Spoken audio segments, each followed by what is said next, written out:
You probably know more about Nuremberg than I do then. No, but I tell you what, I don't. Honestly, I've become a latent history buff.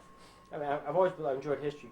But I think hanging around John Hamilton and John's interest in your uncle sort of hit home. Uh-huh. Because John would always say, look, if you don't do something, erect a statue and sort of memorialize Jackson, he'll be lost for the memories. Those who even remember him, there aren't many. Oh, right. And so John drove that, got Gebby to fund that whole statue right. process. Mike Foley of my office got involved in the committee to review the design of it, so he was kind of involved in it. I got involved in getting Justice O'Connor to sort of participate. Was neat. Yes, she was. So the more I got into it, saying, "Wow, this is something that is to me remarkable story." Just the story in the sense that you got a small town guy, right, somehow works his way up to a position where he is the prosecutor, not only negotiates the laws, and then in turn prosecutes the laws of the largest international trial ever. Here from little old Jamestown, New York. Right. I think the biggest challenge was getting the powers in Europe to agree to this. The Russians, of course, wanted a firing squad, and so to have a trial in which I think justice was served, quite remarkable, really. And it was a lot of effort on his part. Bring me up to speed. How did now? It's your mother who was Bob Jackson's sister, and what's your earliest recollections of Jackson? Where was he in the hierarchy of things when you sort of connected? Well, he was an attorney in Jamestown, of course, when I was a little kid, and we used to celebrate the holidays up there and so forth. Where was he living? The house on Fairmont. Okay. I think at one time they did live on Spruce Street, but I have no recollection of that, and I don't know which house it was. Yeah. But I do remember the place up here very well. And was your mom and Bob Jackson, were they close? Was it a close family? yes, my mother's father died when she was, I think, not even a teenager. So her brother was almost a surrogate father to her. He looked after her, and she was 12 years younger than me. So, yeah, they were very close, always. And in a sense, he was almost a surrogate grandfather to me. Yeah. We were always, as I say, we celebrated the holidays together and a lot of other things. And then after he went to Washington, my mother and I were down there to visit several times. Then I went to school in Trenton at Rider University, so I got to go down and visit pretty often. I remember being at the court at the time that there was a little hostility between Justice Jackson and Justice Black, and we were walking down the hall, and by golly, who should come along but Justice Black? And I figured, gee, we're going to have a confrontation right here in the corridors of the Supreme Court. But it was all very cordial.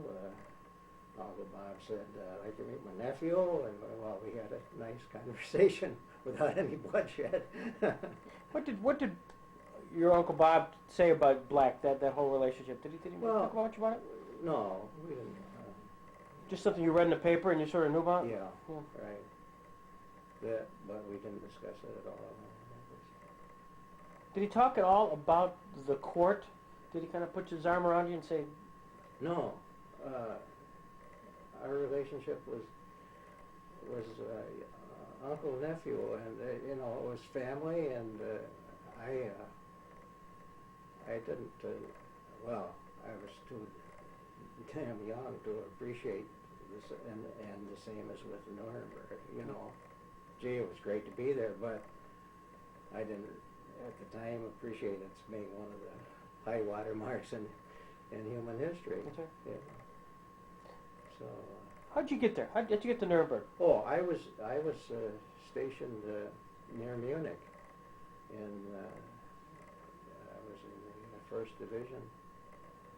After the war, I saw no combat, and so as the day it came for the judgment to be pronounced, you knew about it? but of course everybody knew about it, and everybody wanted to get there. But How did you know about it? Was it? well, it was of course military control of all of that area, and so to requisition supplies and so forth. I think my uncle had the temporary rank of brigadier general, so he got me transferred down there for a couple of days. No kidding. Yeah, they arranged for a jeep to pick me up and drive me down. Did you call him? Or did you lie right? No, in fact, I didn't even know that he was back in Germany at that point.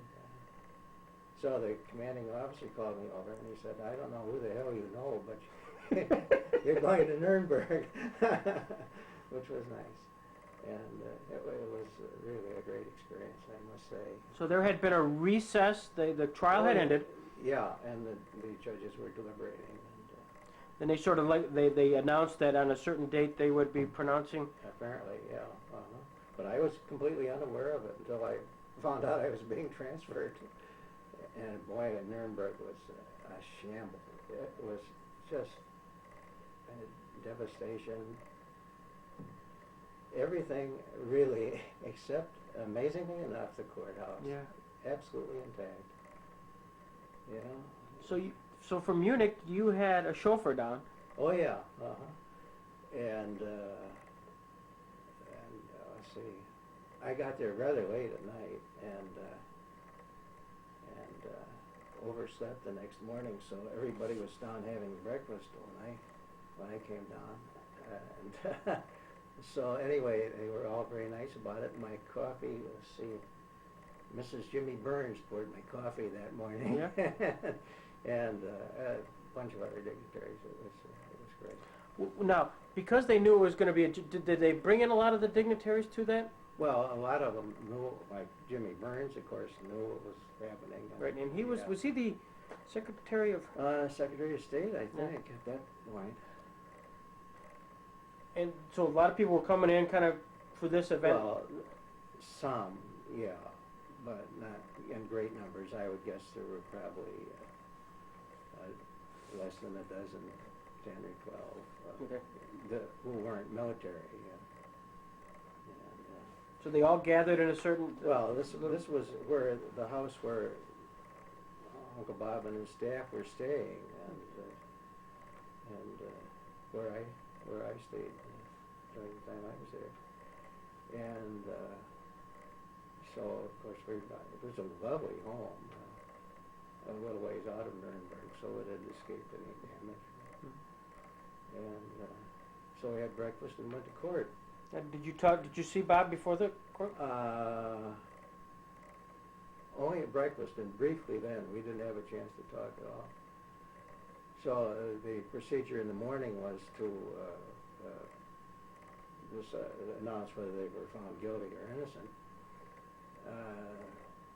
Then in the afternoon, they pronounced sentence on the ones who were found guilty.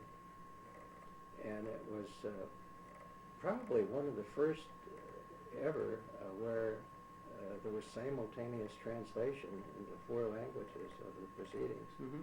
So everywhere, including the visitors' gallery, there was a little button on the arm of your chair, and you could switch to whichever language you thought you understood.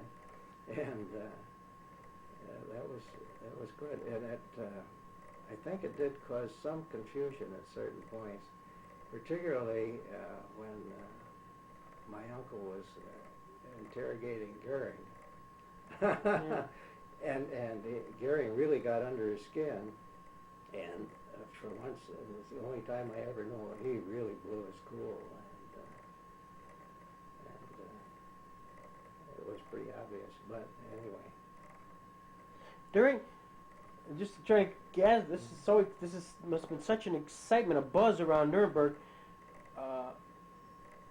So when you get the visitors gallery, did you have VIP seats?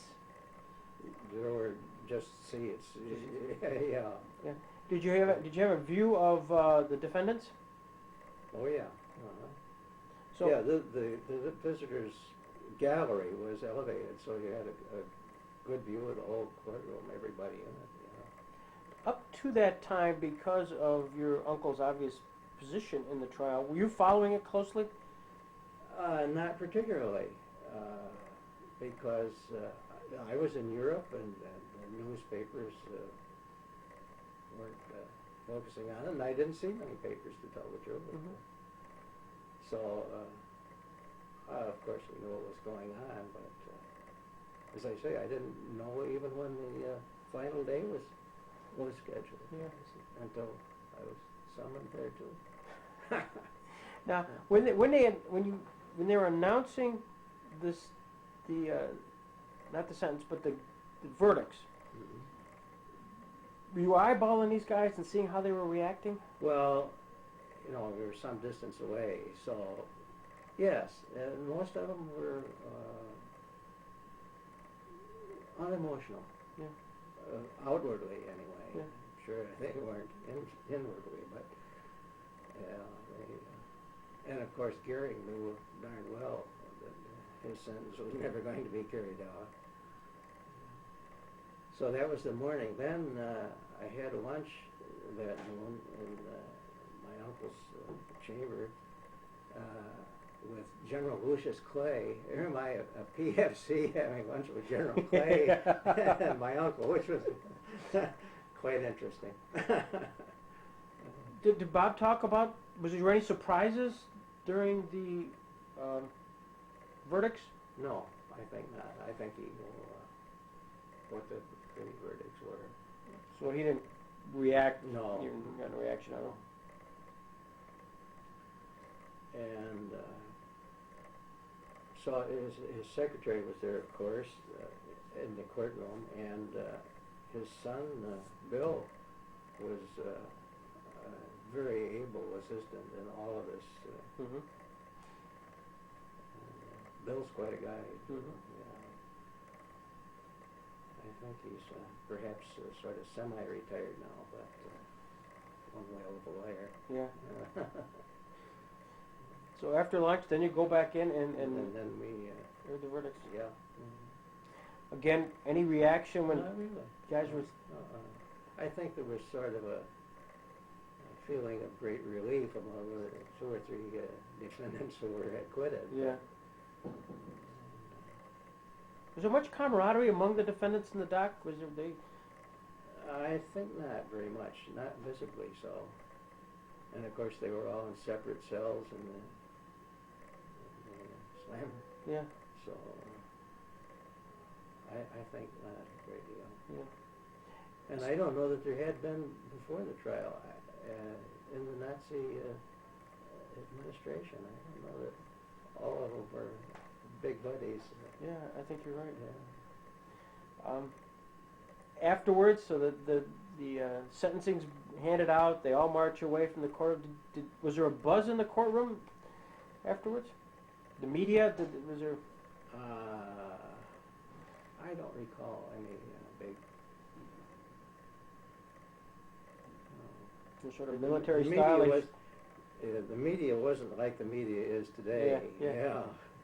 They had a few cameramen and a few reporters, but no TV.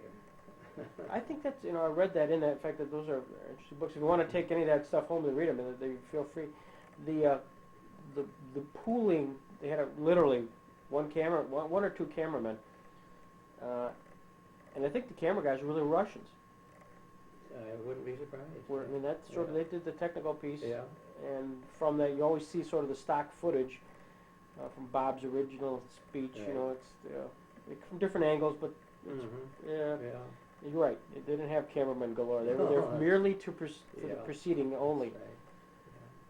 After after it's all said and done, next day you had to head back? Yes. I hitched a ride back, sort of. There was a liquor convoy going back up to Munich. So I got guard duty. And that was a position of some responsibility. A convoy of booze was worth an awful lot of money in Germany at that time. So I got back to Munich without causing additional expense to the American taxpayer. When you got back, were you kind of a minor celebrity? No, not really. In fact, not many guys really knew anything about it to speak of. No great interest in it. Really? Yeah. So this was more for the government more than anything else. Is that what the sense was? The guy in the field, the service guys. You're there as post occupancy. Yeah, right. Post occupancy. And the war was won, and they knew the culprits. Most of them were going to be punished, and so it was really pretty much a foregone conclusion with most of them. Mm-hmm. That the whole blasted dock was going to get nailed. In fact, I dug up a video. You might get a kick out of seeing this, and I'm sure you've seen some of these documentaries on TV, but I just find this fascinating, again, that our guy is so much a part of this.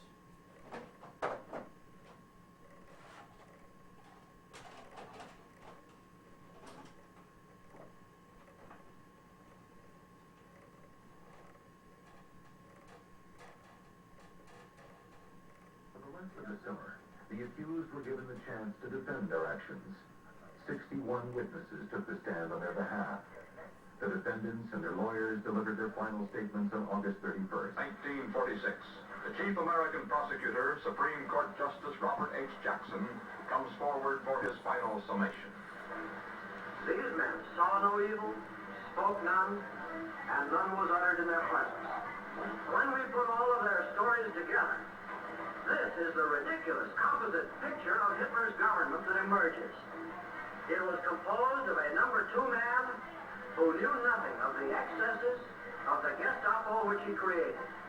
A number 3 man who was merely an innocent middleman transmitting Hitler's orders without even reading them, like a postman or a delivery boy. A foreign minister who knew little of foreign affairs and nothing of foreign policy. A security chief who was of the impression that the policing functions of his Gestapo and SD were somewhat on the order of directing traffic. A party philosopher who was interested in his So well done. research and Very had well no done. idea of the violence which his philosophy was inciting in the 20th century. Now this may seem like a fantastic exaggeration, but this is what you would actually be obliged to conclude if you were to acquit these defendants. If you were to say of these men What's the that they gallery? are not guilty, Mm-hmm. Right. it would be as true to say that there has been no war, that there are no slaves, that there has been no crime.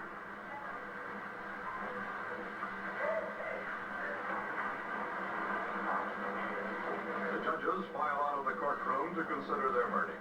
It is 9 months and 10 days since the trial began, almost 2/3 of the time having been allotted to the case for the defense. For still another month, the judges, British, American, French, and Russian, continue their deliberations, the lights in their chambers burning into the night as they pore over the massive trial record, prepare to hand down what some observers called perhaps the most far-reaching legal document of all time. Were you here at this time when it was? At last, No. on September Oh. 30th, 1946, Yes. comes the day of judgment. Defendants, lawyers for both sides, translators, interpreters, guards, all those who have been confined together for so many months in this isolated chamber at Nuremberg, lean forward as Lord Justice Lawrence begins to read the 50,000-word verdict. On the following day, the individual judgments and the sentencing. Defendant Hermann Wilhelm Göring, the International Military Bureau sentences you to death by hanging. Joachim von Ribbentrop, the tribunal sentences you to death by hanging. The grim calling following of the roll proceed. Death by hanging. Keitel, Yodo, Rosenberg, Kaltenbrunner, Frank, Trick, Seisenquart, Salko, and Streck. Hess, Funk, and Rader are sentenced to life imprisonment. Ernitz, von Schirach, Speer, and von Neurath get shorter terms. Fritchie, Schacht, and von Papen all are acquitted and receive their exit visas to the outside world. Is it Cronkite who's narrating this? Yes. Goering received a death sentence. He quickly filed a protest and requested that he be shot by a firing squad rather than be hanged. But the tribunal turned down his appeal.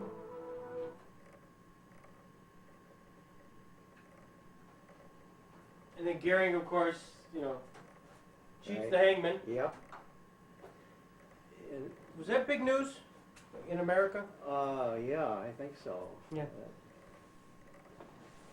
That look familiar? Oh, yes, very much so. Yeah.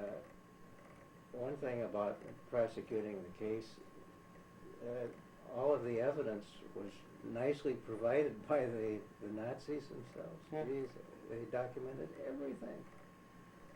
And, so that was an easy job. And it's absolutely incredible that a civilized society could do such atrocious things. Yeah. It's just, you can't believe it, even now. Yeah. And could it happen in another country? And it might be, for all we know, in a much, little Yeah, broader or right. smaller Yeah. scale. We don't know about Milosevic and Yeah. that whole process. Yeah. In fact, that's what's kind of interesting. And the folks at Chautauqua Institution are spending more and more time studying this, because what you hope would never occur again. Mm-hmm. Laws were established Right. here in Nuremberg, which has brought back into vogue Jackson Yes. and the Nuremberg and the precepts there. So it's a much more relevant thing than more just history. Did he ever talk about it afterwards? Not very much. No. Not with me, anyway. Yeah. I think he did make a number of speeches at different places.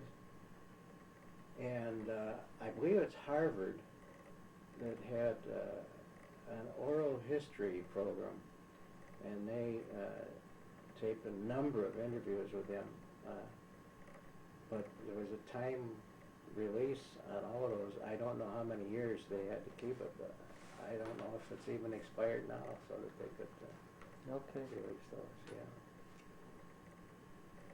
So, And then he comes back and was back on the Supreme Court. He was disappointed not becoming a chief judge. yeah. Well, I think Roosevelt had indicated to him that he would eventually move him up to the chief justiceship. But of course, Roosevelt didn't live to deliver on that, and of course, Truman felt no obligation to do that. Sure. So, but I don't think he was really bitter about it. I think I know he felt that Nuremberg was the chief part of his legacy. That, Mm-hmm. Did he come back home at all during that afterwards? When he's in Washington. Yeah, he came back at least once or twice a year to visit us and my mother and the rest of the family.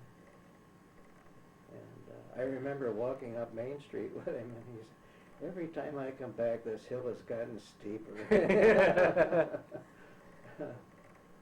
But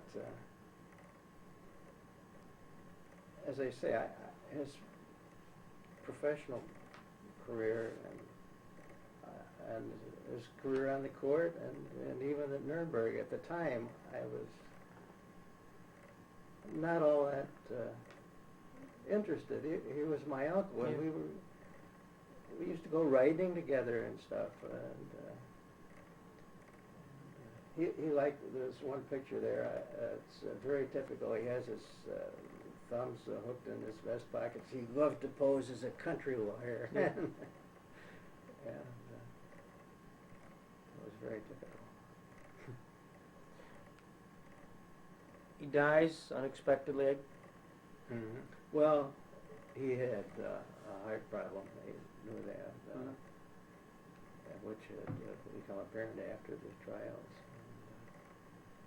In fact, my aunt felt that his great amount of work lining up the trials and stuff, negotiating with the Russians in particular, took a lot out of him. And didn't help his health any. Yeah. But and I'm sure that today with modern medicine and surgery, his life would have been saved. Yeah. But, Did you go to Washington for the funeral?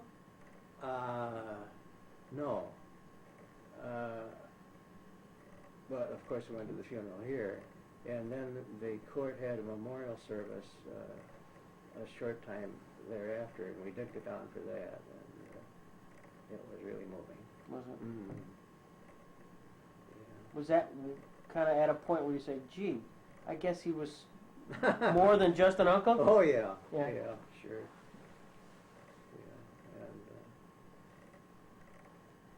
Yeah, and the closeness between all of the justices really. Frankfurter especially was very, very good friend of his. What was your memories of the funeral here in Jamestown? Certainly the biggest funeral I've ever seen anywhere.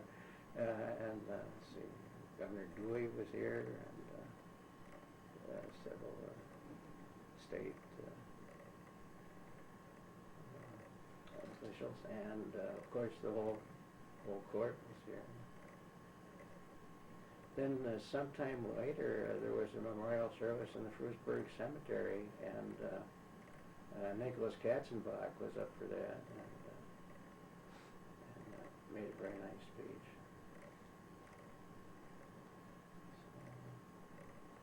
What do you as a fan, are you the eldest member of the family that's had, other than Bill? Yeah. In fact, Bill and I are just Bill's sister Mary just died here recently. It's been late summer when she died. Not been very long. And Mary and I were very close too.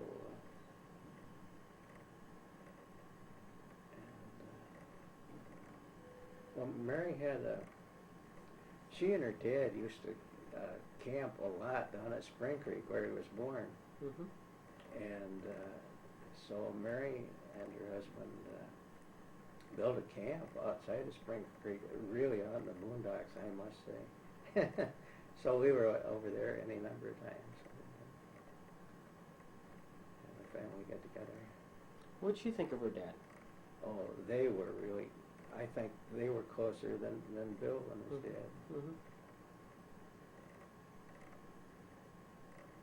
But, yeah.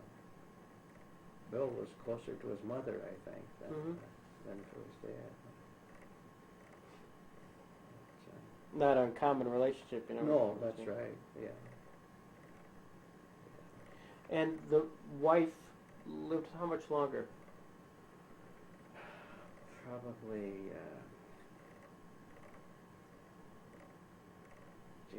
10 or more years, perhaps. Did she move back here after? No, No. she eventually, after say a year or two, she sold their house in McLean, which was a very historic place. She and my uncle had bought it and restored it. It had been McClellan's headquarters at the point of the Civil War, and they were digging shot out of the bricks and stuff. It was a place, and it was a beautiful, beautiful place, Hickory Hill. And she sold it eventually to a young senator in his life. His name was John F. Kennedy. No? Yeah. I'll be Yeah. darned. And so the Kennedys lived there for a couple of years, I think. And Jackie had a miscarriage, and she just wanted to get out of there.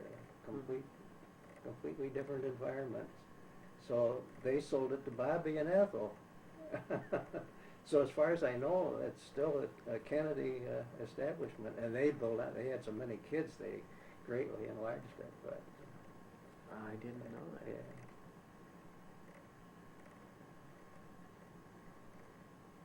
Do you, Bill, communicate at all? Do you? Yeah, I had a note from him just a month or so ago in response to one I sent him. Among my mother's papers, I found an inventory of my grandfather Jackson's estate. Well, he died without a will, so it had to be inventoried and appraised. And it was absolutely fascinating. And the appraised value of some of those things, $20 for something now that would be $2,000 probably. Yeah. So and it was, my uncle was the administrator of the estate, and so this inventory had been signed by him and everything, so I thought Bill should have that. Oh, neat. And so he wrote me a nice note thanking me for it. And then he mentioned that they couldn't come up to the graveside ceremony for Mary at Spring Creek because his wife had broken her leg. Oh, golly. Yeah. So she, as you may know, is Nancy Dabney Roosevelt Jackson. She's a granddaughter of Teddy. No. Yeah. I did not know that. So when I found out she'd broken her leg, I dropped her a note and said I was sorry to hear it. And I hoped she would soon again be surfing, skateboarding, and skiing. And so she dropped me a note and said she didn't think she'd be doing those things right away, but she was getting better. And gee, it was a really nice note from Nancy.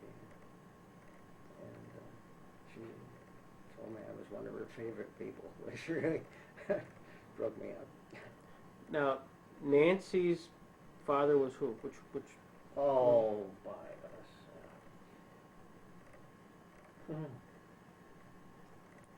I can't even ask the appropriate question because I just listened to the whole Roosevelt biography on an audio tape. Yeah, and I got the can't whole- remember her dad's name. I have an increasing trouble with all names, I think. So do I. But that's fascinating. Well, you've thrown a couple of interesting historical tidbits here. Good. I didn't know the Kennedy connection nor the Roosevelt connection. Now, Bob Jackson had how many siblings? Two. Just two. Mm-hmm. You're Bill and Mary. okay. And as far as children, as far as brothers and sisters, He had another sister, Ella. Ella Springer, her married name was, and she lived in Frewsburg and worked in the post office there for a good many years. mm-hmm. But I don't know what happened, but they were not close. I think, for one thing, he had looked after my mother so much when she was growing up, and Ella kind of had to look out for herself, Yeah. and she rather resented, I think, all the attention that my mother got. So that really didn't endear him to her, but they were friendly enough, but not really tight. Mm-hmm.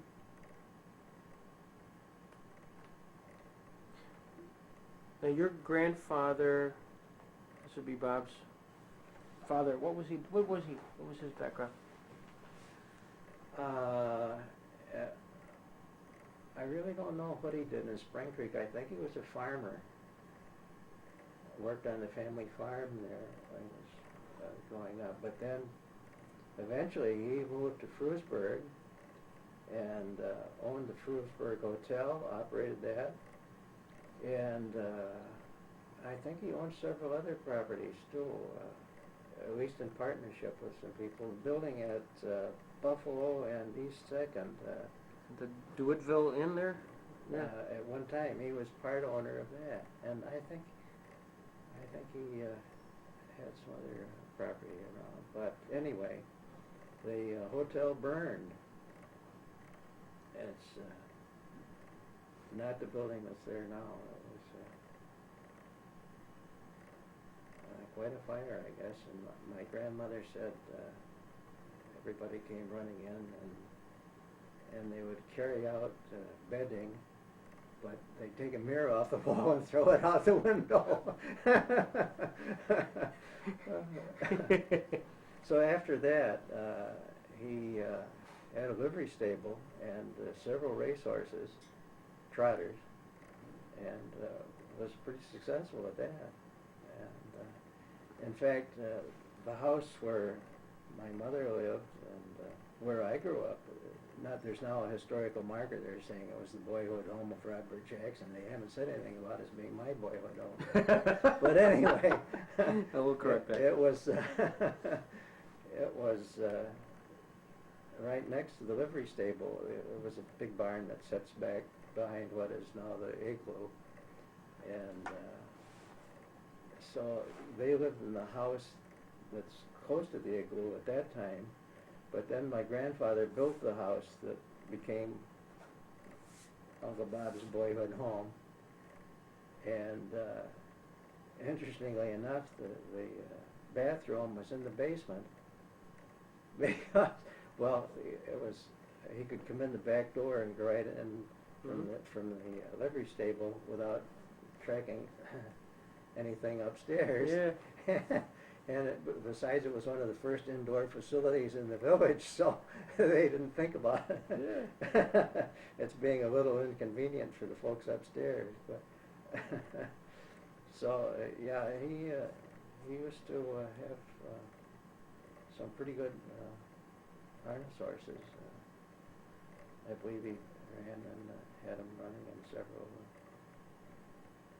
several county fairs. Yeah. And that was the thing, when anybody got a new horse in Frewsburg, they had to see if it was as fast as Will Jackson's. So, so they used to run around the block a few times to see. I guess he usually won. And he had one of the first automobiles in Frewsburg, too. Was he deemed wealthy for Frewsburg purposes? I don't know that he was. But I recall a great uncle saying once at one time he had to be one of the richest men around, but he lost control. He drank excessively, and so his businesses went to heck, and it contributed to his early death, I'm sure. Did that affect Bob at all? I mean, the sense of seeing his dad die fairly early, and certainly the... Well, of course it did, and his dad's alcoholism had a big effect on him, I'm sure. Although he was not a teetotaler himself, yeah. But I know he was a little cautious about drinking. Mm-hmm. And his dad wanted him to be a doctor and wouldn't pay for him to go to law school. So an uncle lent him money and helped him get through law school. Yeah. Was that an embitterment for Bob? Not really. He just, by golly, he was going to be a lawyer, and so I don't think he really was embittered by it, no. What sparked, why law? I don't know. I understood he, among other pursuits, he thought some of becoming a preacher. And I'm sure he would have made one dandy preacher. Yeah. But I really don't know what was the thing that influenced him. He was very active in politics at an early age. Well, yeah, the family was hereditary Democrat, I think, and Which was unusual, wasn't it? that's one reason for his success in later life was that he was one of the few Democrats in this part of the country, Mm-hmm. and so when Roosevelt was campaigning, he played a big part in his campaign in Western New York, and that was not forgotten when Roosevelt got to Washington. And in addition to his appointment, he went down in the Treasury Department, I think, Mhm. initially. And besides that, he was part of the so-called Brain Trust around Roosevelt. And so they were really pretty good friends. I know my uncle played poker occasionally at the White House with the president and some other guys. And I remember my aunt saying, well, one of the most pleasant evenings she had was after he'd come home from the poker party and he tossed his clothes in the chair and had to go on to bed, and she went through his pockets and pulled money out of every one of them. So he apparently had a good night.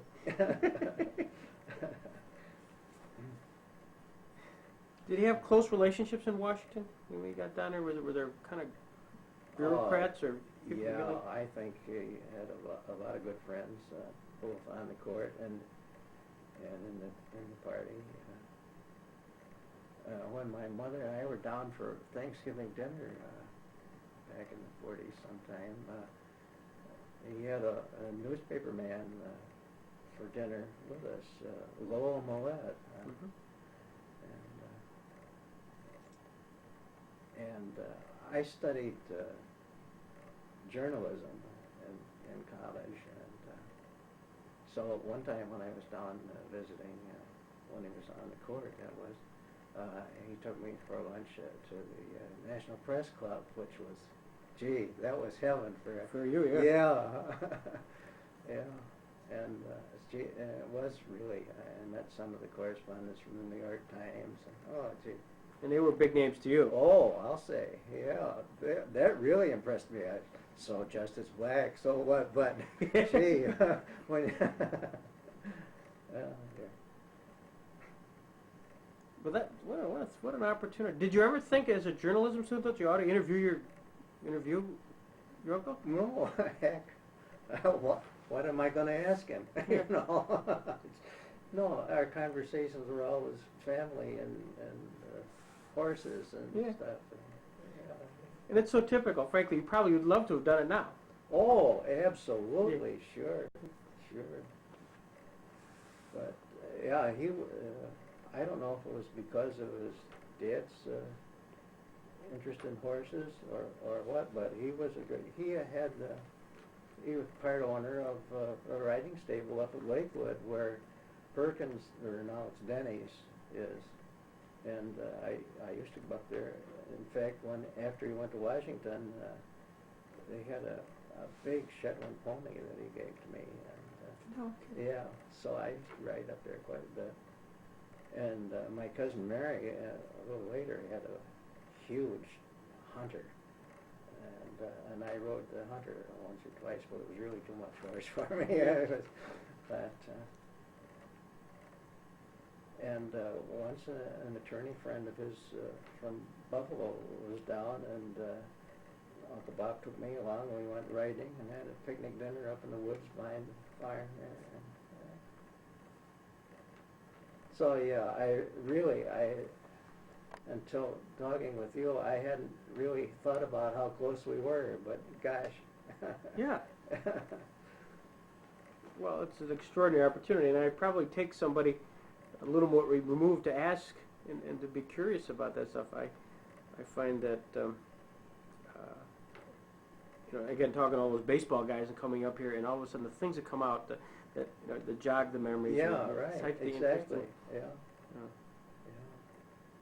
One of the things Mike Foley and I hope to do is there is a lawyer who wrote this book. Yeah, I'm sure you have it. Oh, yes, yeah. But this guy, Gerhardt, is still alive. in Binghamton, and he's got to be in his mid-80s. So I talked to him the other day, Uh-huh. and I said, I'm on a roll here now. Uh-huh. We've got Harold Adams coming in, and I'm going to... So sometime next couple weeks, Mike and I are going to journey down and meet Gerhardt. And he was the nicest guy. He says, oh, I'd love to. I mean, he was interviewing your uncle back in the late 40s. Taking notes, doing in Right. anticipation of a book. Right. He never got around to doing the book. He'd write, and he's one of those guys that just never stopped getting the data.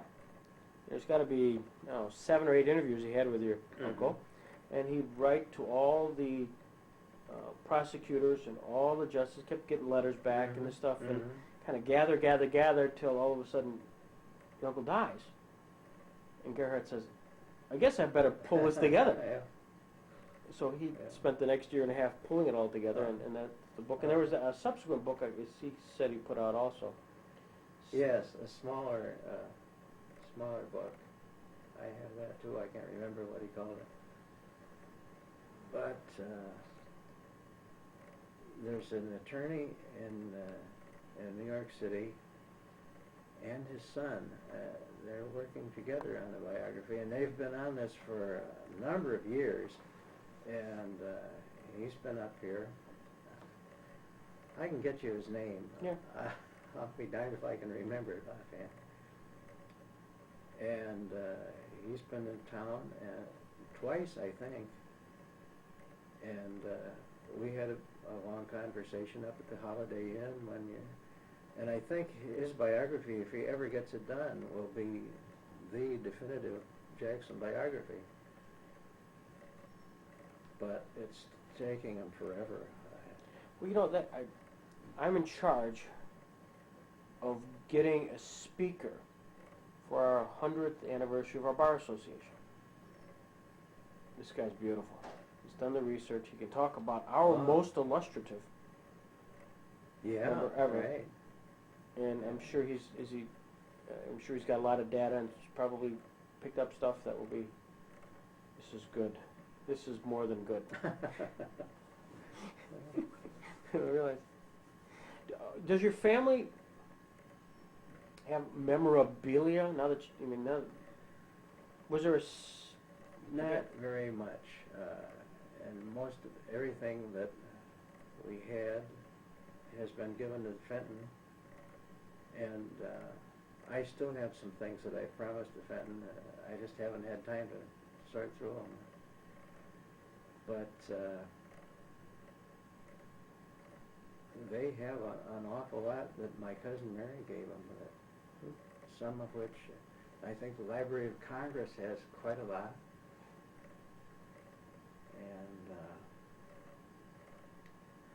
Bill has his chair from the court, which was made in Jamestown by, I've forgotten which furniture company it was.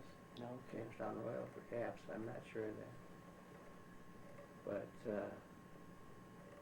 getting it shipped up here was going to be a problem, and I don't think he wanted to part with it. So he still has it, as far as I know. well, I would. It would be nice if it could come back to Some point, Jamestown yeah. where it was made, but I don't know if that'll ever happen. Now, does Bill have family? Oh, he has 5 daughters. Oh, no kidding. At least one of whom is a lawyer. It must be a family thing. I don't know, something in the genes. I don't know. Well, he was nice enough. One of those life's many strange things. When the Sandra Day O'Connor dedication, and they had the luncheon at Moonbrook. Right. And I don't know how it was, but about a couple weeks ahead of time, I was rummaging through an old bookstore, and there was this piece that must have been the unfinished oral history of Harvard, or maybe it was never even finished. It could be. It was a book that Bill was part of. And I found it, I just put it in a bag, and as I said, he's here. I'm going to get him to autograph that. And he was so thrilled to get to autograph that book, let alone somebody that actually knew that book existed. Sure. But you've seen it, haven't you? Is it? I don't think so. Let me just, I've got it. See.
No, I don't think I've ever seen this one.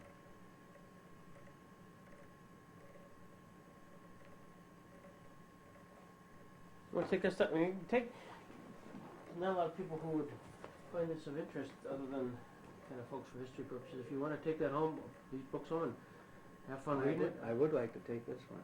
Greg, if I may. Sure.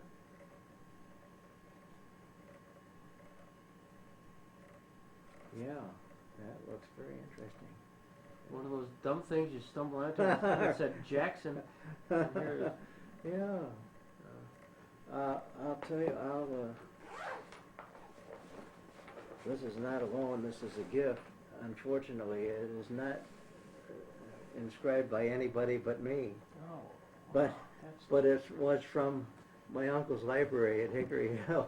no kidding. Yeah. Oh, I'm thrilled.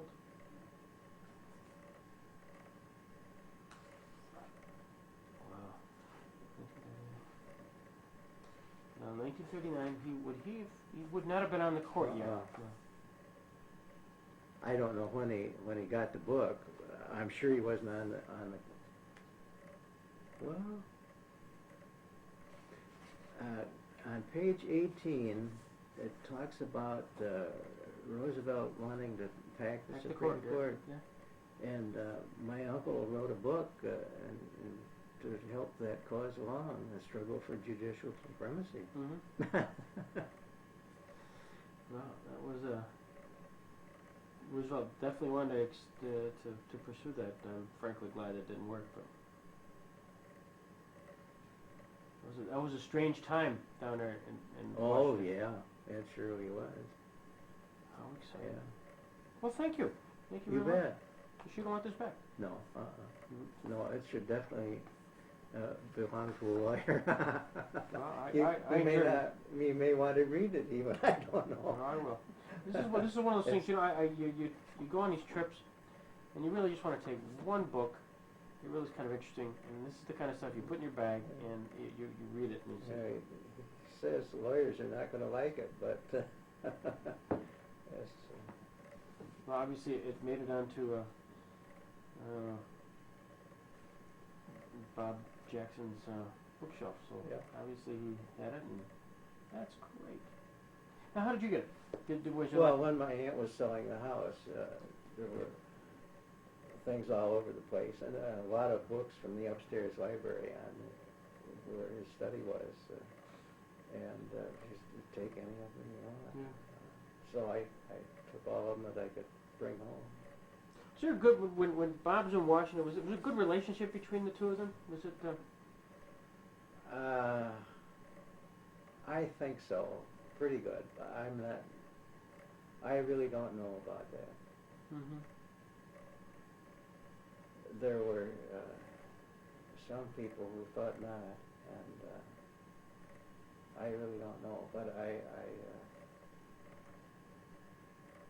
I can't believe it was too bad. Yeah.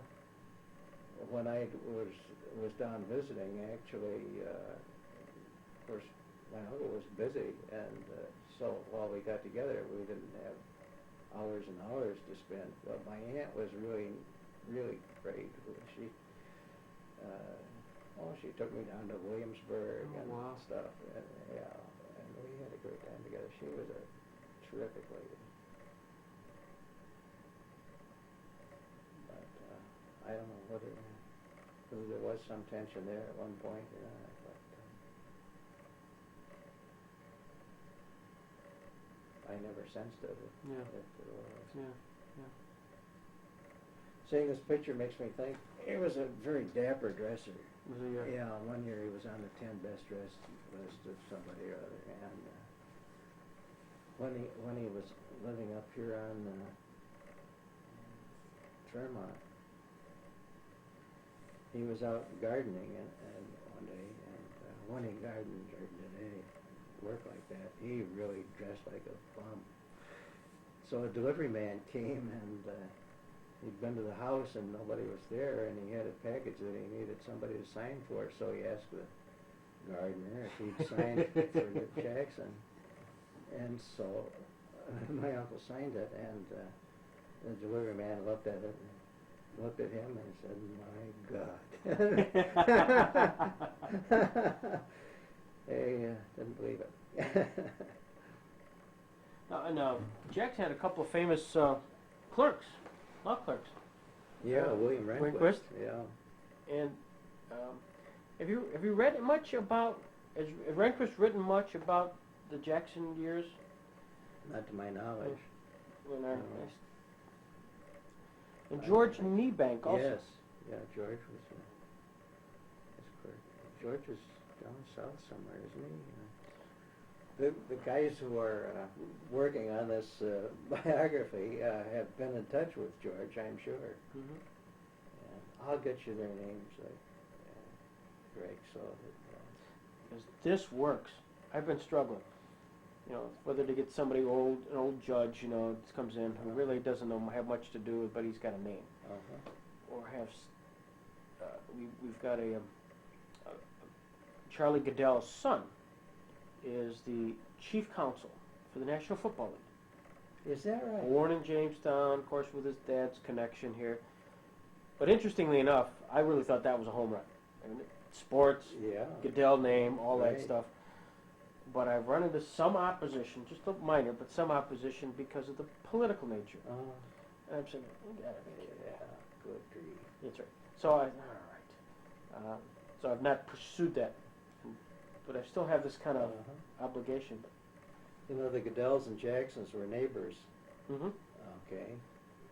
And Charlie, when he was a lad, developed quite a vocabulary of profanity. Really? And so my aunt was having a birthday party for Bill, perhaps? I don't know. Anyway, they invited Charlie, and so as he was leaving home, Mrs. Goodell said to him, "Charlie, I've told Mrs. Jackson that if there's any swearing, she's to send you right home. In which case, you're going to go upstairs and wait till your father gets home, and he's really going to sock it to you." So Charlie went to the party, and a few minutes later, he was right back home. So his mother sent him upstairs, and then when his dad came home, he delivered a spanking.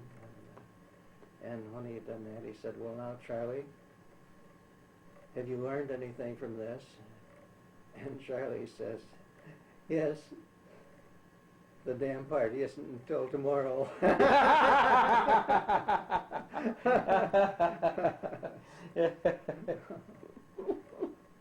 Oh, that's great. Tell me about youth. You got out of school. You went to New Jersey, right? Yeah, Got right. your journalism. And then what happened? Let's see. I wanted to come back to this part of the world, and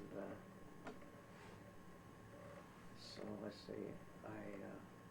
I worked briefly for the late and lamented Jamestown Sun, which grew out of a labor dispute, and it wasn't. I started out as proofreader and eventually got to be a reporter. In fact, I earned the nickname Scoop Adams because my uncle was up to Corey for an awards ceremony down there, and I happened to be seated next to a photographer down there, and he said, "Gee, if you're going back to Jamestown, would you take a picture up to the Post-Journal for me?" And I said, "I'd be glad to, provided you'll give me a picture too." And so he did, and so I came right back to Jamestown and scooped the Post-Journal on that one. You did your job. I bet you gave it to the Post-Journal this afternoon, right? But after the Sun folded, I applied for a job at the Post-Journal, and Mr. Hall would not even talk to me when he found out I worked for the Sun. Oh my goodness, no. So that was okay. I went out and I was wire editor for a year at the Salamanca Republican Press. And well, the guy I was replacing came home from the Army, I guess. So it was a small paper, and they really didn't need me. So I came back to Jamestown, and I went to work for Jamestown Mutual Insurance Company, and as public relations advertising guy. And so that I was there until that was taken over by Unigard, and they offered me a job in Seattle, and I wasn't allowed to go to Seattle for crying out loud. And not much more money than I was making here, for heaven's sake, so I couldn't see that. So at that time, Dayton Wilkins was handling advertising and public relations for First National Bank, and I knew Date was retiring, so I went down and talked with Bill Anderson, and he said, "Well, it's we've just been acquired by Lincoln First of Rochester," and so he said they're sending down a marketing guy. So, but how would you like to be an honest-to-God banker? And so I thought about it, and I decided I'd give it a shot. So I went down to the First National, and the sign, this door over the entrance, there still says First National Bank. Right. And so yeah, I came down as a trainee and worked in all the mortgage department mainly, and the guy that they'd sent down from Rochester, Bill had never really liked him, and besides which he was just spending money like crazy, and it was driving Bill crazy. So Bill canned him and said, "How would you like to be marketing manager, marketing director?" So naturally, since that was my area of real expertise, I accepted. And I know now that's why Bill hired me. He knew eventually he was going to get rid of the guys from Rochester. Yeah. So then eventually, of course, First National Division of Lincoln First became a division of Chase Manhattan Corporation, for which Bill Jackson's firm is a representative. And and that makes me think. Of course, prime movers in Chase at one point were the Rockefellers, and Bill represented Nelson personally, and when Nelson was testifying in the Senate for his appointment as Vice President, Bill was on there Okay. Wow. giving him good advice. Yeah, it worked. Yeah. So, as I say, Bill was one heck of a good lawyer. Mm-hmm. So that was it, and then after Chase took over, they offered me early retirement, which was fine. It was a very good deal, and so then I was too young to just do nothing. So I had a one-man advertising agency in Common Home for almost 10 years, I think. And I really had a lot of fun doing that. I had some great clients. Really enjoyed it. Now what keeps you busy? Well, my wife has had a stroke Oh, I'm and sorry. nursing home up at Greenhurst.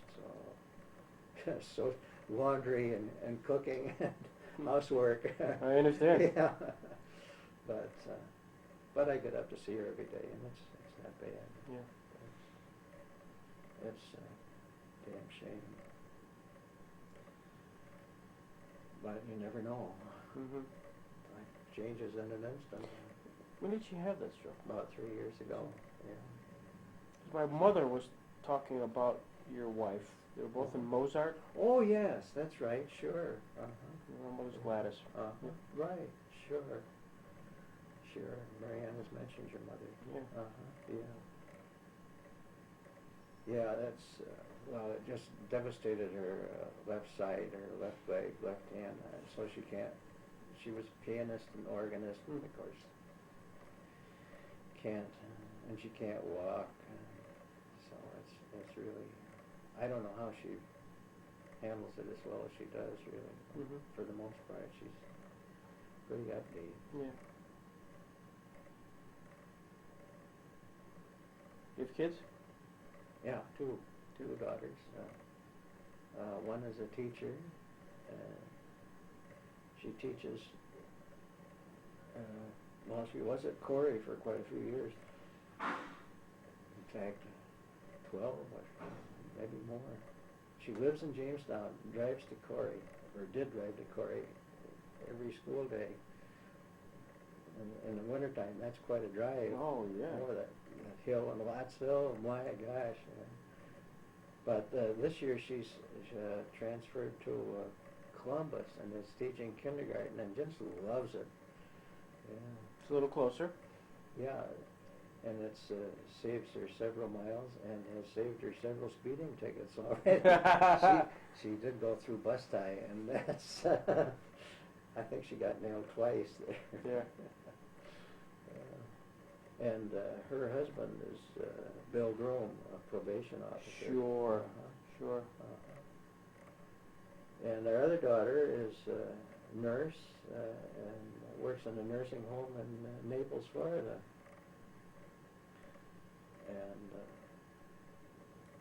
And right now she's in charge of the Alzheimer's wing. And I said, gee, that's got to be terrible.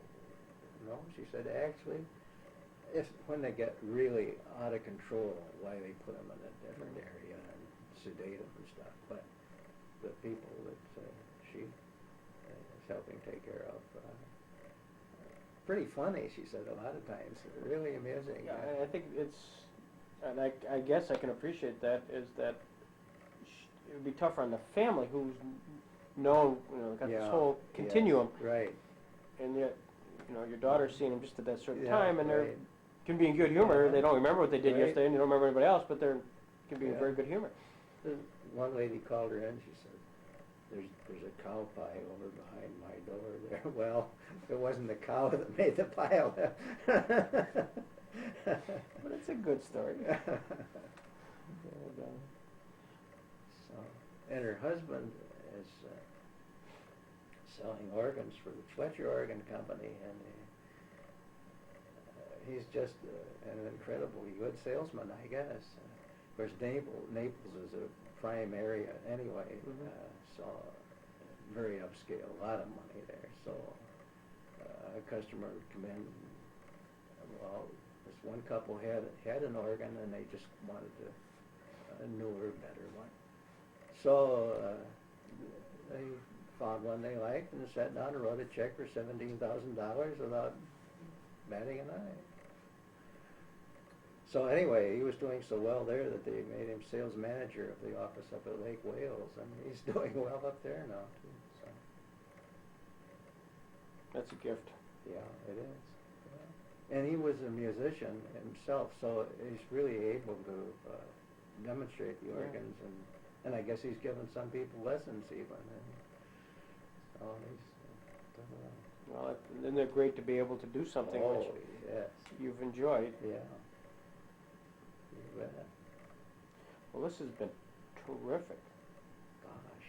I've had fun. This is Well, I've enjoyed it too. As you say, you bring to mind a lot of things that haven't passed through your mind in a long while. I will get the name of the guy in New York,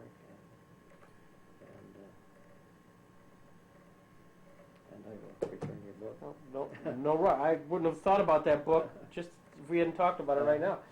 It's one of those things that gets salted away, and Yes. Yeah. 20 years from now, when I'm going through my bookcase, I remember that. Anything else you want to take? No, I think I'm glad to have seen the caricatures though. They're really neat. One of those crazy things you'd say. It had to be kind of a program type thing, because there's no ending. Doesn't tell you in any of the biographies what happens to them. Right. So it's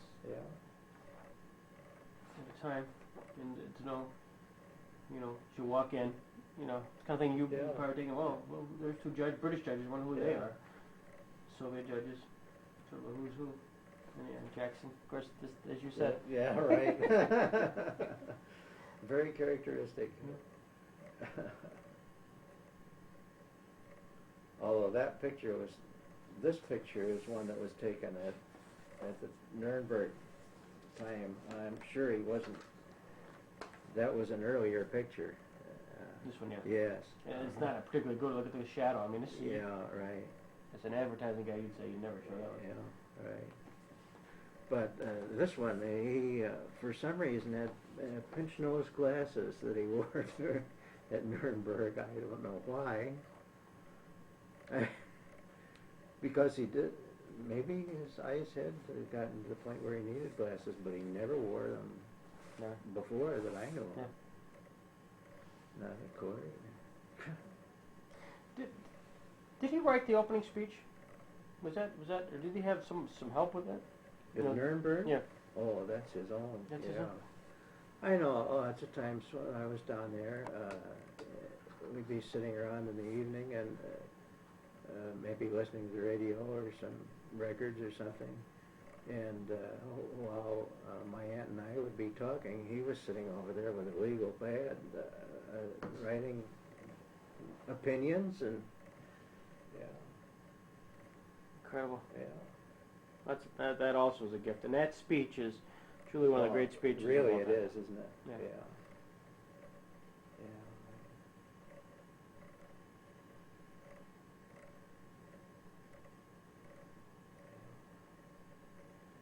Yeah, I wish at the time I had realized what a great man I was related to. He's more than just another uncle. Yeah. And you were a witness to history. Oh gosh, yeah. I don't know of many people who can say they were there when the judgment was pronounced. True. Yeah. You could be part of the movie Judgment at Nuremberg. Well, I probably am somewhere up in the gallery there. But and as you see, it wasn't an enormous gallery. I don't know just how many people it would accommodate, but and one of the guards, it turned out, was later a neighbor of ours. He's now dead, but Bill Kilmartin was a guard at Nuremberg, and his wife was a waitress at 210. Jan Jan? Moody. No kidding. Yeah. She's still there? Part-time. I don't think she works but a couple of days a week, Yeah. but she's had some health problems. Yeah, she's a very good neighbor. We quite often get together for a martini on their porch in the summertime. So you do see her? Oh, yeah, yeah. And she goes up to see Mariana quite often. Yeah. Well, ask her. You can be my missionary. Ask her if, again, she has any photos or any kind of memorabilia of his. I'll ask her. I rather doubt if she does, but I don't know. One of those things you just never know. Yeah, right.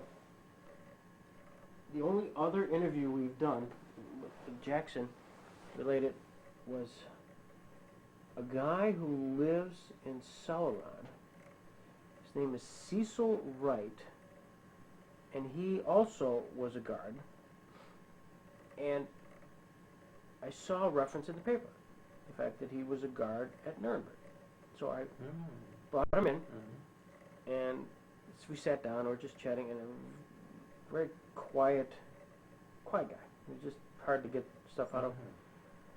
And I showed him a movie of Goering and principally around his suicide, but the whole lead up to it, and the guards, a lot of pictures of the guards. And I was videotaping him watching it, and it was the best, because it brought back all of us. Yes. He's talking, mentioning Sure. as he's seeing this. And then afterwards we talked about his life and how he got to Nuremberg and that whole process. And at the end he said, Greg, again, I don't know why you wanted to even talk to me. And I said, well, let me just say, I don't know of anybody who actually talked to all 23 high-ranking officials of the Third Reich than you. Oh, I guess I never thought of that. I said, you, because you guarded every one of them, and as part of their process, they talked, played cards and all that stuff. I said, Goering, he could talk about Goering, Hess, Ribbentrop, and all that stuff. I don't know. You did something that none of us could ever do, and I think that's a big deal. Kind of did one of those. Yeah, I guess so. Yeah. You just don't think about it. That's right. At the time, nobody realized what a momentous thing it was. And you were there. Well, You were in the gallery when this happened. yeah. So Cecil Wright met him, and you saw the conclusion of the Nuremberg trials. That's kind of neat stuff. And of course, all of his contemporaries are long gone. I think his last legal partner in Jamestown was Ernest Weed, and Ernest, of course, is no longer practicing law in this world. Anyway. Ernie's got some sewer project up in there.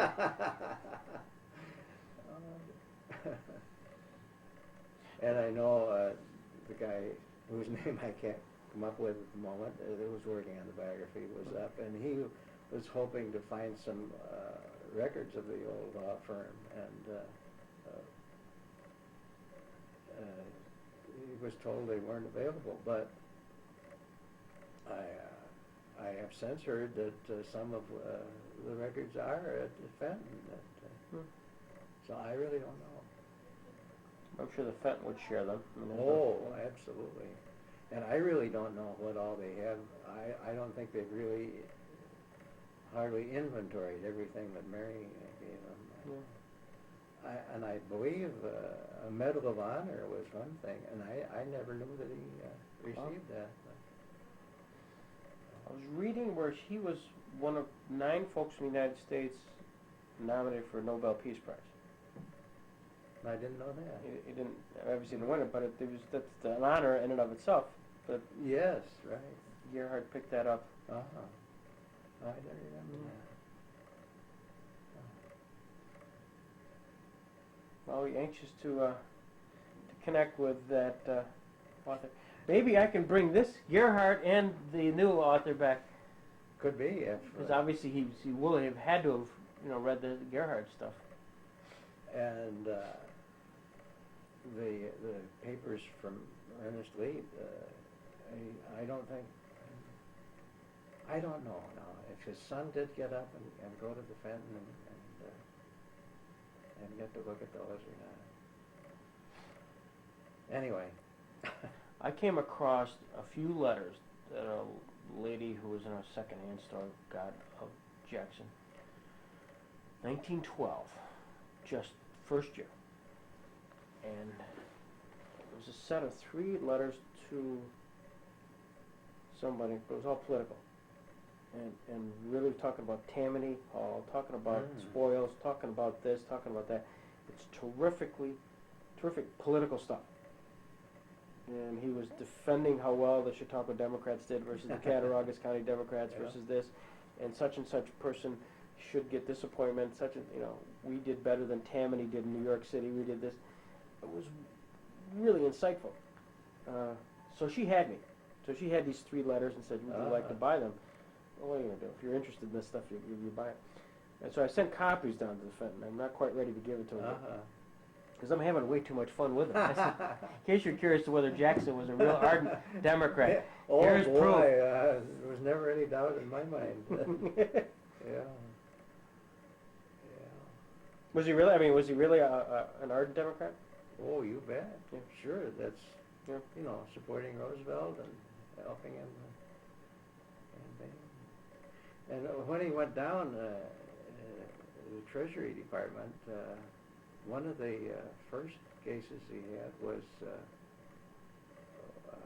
against Andrew Mellon for tax evasion, and obviously it was successful. And one of the outcomes of that was that Mellon put up the money for the National Art Gallery. So indirectly, Justice Jackson is responsible for that.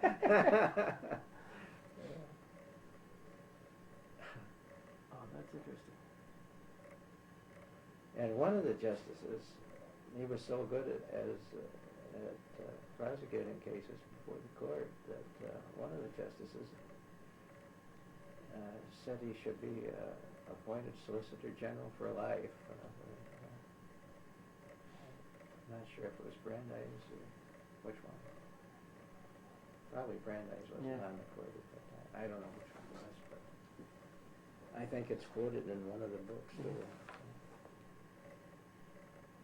Well, I